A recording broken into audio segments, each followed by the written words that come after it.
matin. Le livre du jour, à présent Nicolas Caro, le vendredi, je vous rappelle le principe, c'est un classique, un roman culte, pourquoi pas mettre à sortir de votre bibliothèque, à lire ou relire. C'est les deux en même temps ce matin, classique et culte. Oui, La chute d'Albert Camus, incroyable, immense livre du genre qui transforme son lecteur. Ça se passe à Amsterdam dans un bistrot qui s'appelle Mexico City, c'est comme ça.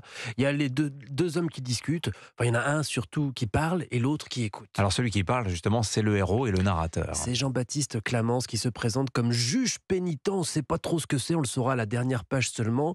Il a l'air très intelligent, il cerne tout de suite son interlocuteur, il raconte sa vie, combien il était un brillant avocat parisien, à quel point il était toujours spirituel, admiré pour sa répartie, sa générosité. Il était le premier, par exemple, à courir pour aider un aveugle à traverser la rue. Ses amis lui savaient gré d'être là quand il fallait. Les femmes étaient à ses pieds, mais quelque chose s'est passé, quelque chose s'est cassé puisqu'il a tout quitté et maintenant il est à Amsterdam. Au fur et à mesure d'ailleurs de son monologue, le tableau se fissure. Toute sa générosité n'était-elle pas plutôt un égoïsme, une manière seulement de se faire aimer? D'ailleurs, les femmes, il voulait les posséder plutôt et que toutes n'appartiennent qu'à lui, même quand il s'en désintéressait. Et l'aveugle, mais il saluait l'aveugle en levant son chapeau, en le quittant après l'avoir aidé. Oui, ce que l'aveugle ne pouvait justement pas voir. Eh ben non, et pour cause, parce que le geste était destiné en fait à tous les autres, aux passants de la rue, que l'on voit bien par ce geste que Jean-Baptiste Clamence venait d'aider quelqu'un.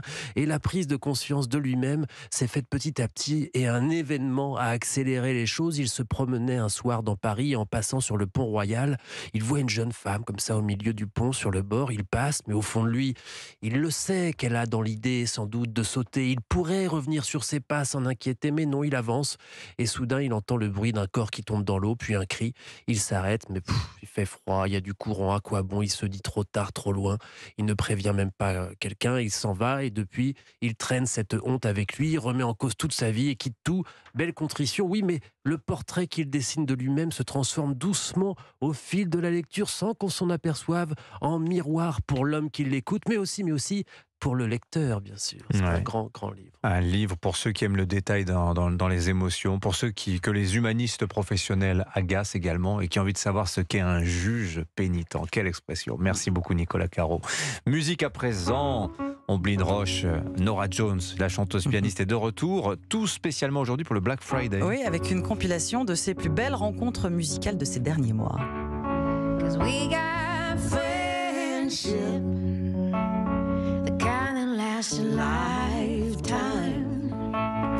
Through all those hardships, you know you're a friend of mine. Alors Norah Jones, début des années 2000, c'est celle qui permet au jazz de prendre un sacré coup de jeune. Oui, et pour cela, elle s'est attirée les foudres de certains puristes qui se pinçaient le nez en écoutant le jazz se popiser, selon eux, sauf que depuis 20 ans, elle peut se vanter d'avoir vendu plus de 50 millions de disques. Ah oui, tout de même.